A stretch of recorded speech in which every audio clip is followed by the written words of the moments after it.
এত সুন্দর একটা কালারফুল টক বানিয়েছি আমি স্ট্রবেরি দিয়ে। ওই স্ট্রবেরি নিয়ে এসেছিল, সেগুলো পচে যাচ্ছিল অনেকগুলো স্ট্রবেরি। তো এখন আমি কি করেছি, এটা একটা টক বানিয়ে নিলাম। তো প্রথমে সেগুলোকে লবণ দিয়ে ভালো করে ধুয়ে নিয়েছি। আচ্ছা, একটা কথা বলুন তো, স্ট্রবেরির বিচি কোথায় থাকে বলুন তো? আচ্ছা, আপনারা সেটা ভাবতে থাকুন, আমি এগুলো রান্না করে নিই।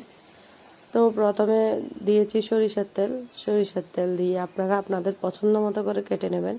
তারপরে সরিষার তেল দিয়ে দিয়েছি হচ্ছে পাঁচফোড়ন, আর একটা দিয়েছি শুকনো মরিচ দিয়ে ভেজে নিয়ে দিয়েছি স্ট্রবেরিগুলো ভালো করে ভেজে নেব। ভাজতে ভাজতে দিয়ে দেব লবণ দিয়ে একটু ঢাকনা দিয়ে একটু গলে যাওয়ার জন্য অপেক্ষা করে নেব। তারপর যখন গলা গলা ভাব হয়ে আসবে তখন দিয়ে দেব চিনি আপনাদের পছন্দ মতো দিয়ে নিতে পারেন, আপনারা চাইলে গুঁড়ো দিতে পারেন। আমি চিনি দিয়েই করেছি। তারপর নাড়তে থাকবেন নাড়তে নাড়তে এক পর্যায়ে দেখবেন একদম গলে যাবে। তো তখনই নামিয়ে পরিবেশন করে নেবেন।